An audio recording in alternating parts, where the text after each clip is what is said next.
আমাদের কাপসা আমি আজকে কাপসা বানাই আপনাদেরকে দেখাইছি, মানে কিভাবে কিভাবে কাপসা বানাইতে হয়। তাই আমার হাজবেন্ড খাইতেছে, বলতেছে যে অনেক ইয়ামি হয়েছে, অনেক মজা হয়েছে কাপসা।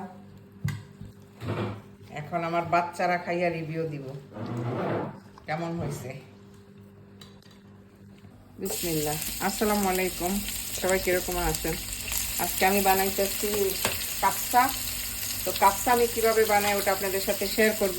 তেজপাতা, আদা রসুন বাটা, আমি দিয়ে দিলাম কাপসার মশলা। এটা কিন্তু কাপসারই রেডিমেড মশলা।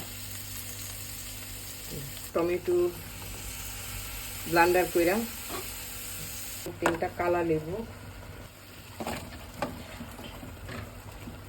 একটু দারচিনি, এলাচ আর লং দিয়ে দিলাম, কারণ মশলার মধ্যে সব কিছু দেওয়া আছে।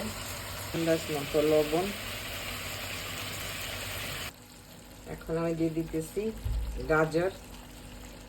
কাপসাতে কিন্তু গাজর মাস্ট, আর টমেটোর পিউরি, মানে টমেটো যেটা ব্লান্ডার করে, এটা কিন্তু অবশ্যই লাগবে।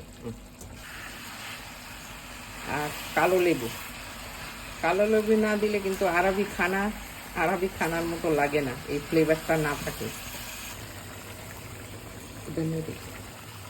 এখন আমি চাউল দিয়ে দিতেছি। আমি আজকে বুখারির চাউল দিয়ে রান্না করলাম কাপসা।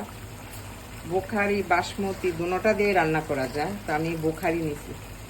আমি দিয়ে দিলাম কাঁচামরিচ। আমি যে পাউডার দিচ্ছি কাপসার মশলার মধ্যে, এই যে আমার কারির লুক। আর আমি একটু লেবুটা না একটু সিদ্ধ করে দিলাম, কারণ একটু টক টক ভাব হবে। তো আমি কইতেছি কারি আমার কাপসার লুক। এখন আমি ঢাকনাটা ঢাইকা দিব, চাউলটা সিদ্ধ হোক। মাশাআল্লাহ আমার কাপসা 80% রেডি হয়ে গেছে। এখন আমি স্টিম দিয়ে দিছি।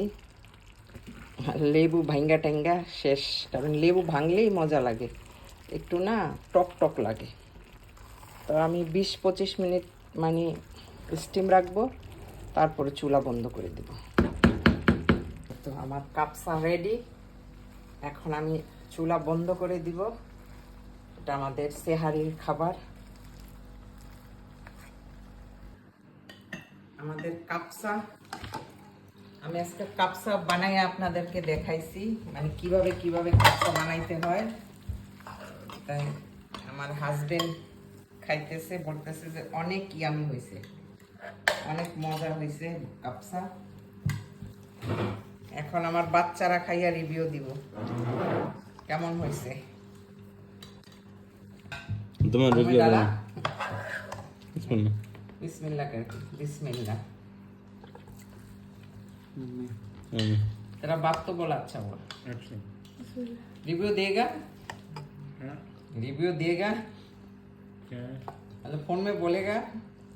हाँ खाना सुंदर अच्छा देखा है? दिखा ये तेरा है, तेरे को तो आज खाना नहीं।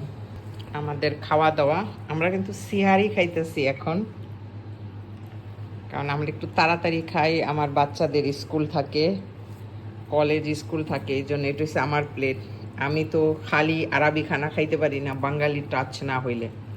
তো এই যে বাঙালি টাচ নিয়ে লইছি, শাক, গার্ডেনের শাক, আর এটা হচ্ছে নাহিদা পার গিমা শাক। থ্যাংক ইউ নাহিদা পা শাকের জন্য, মানে আমি অনেক মজা করে রান্না করছি শাকটা, আমার কাছে অনেক ভালো লাগছে। কালকেও খাইছি, আজকেও খাইতেছি।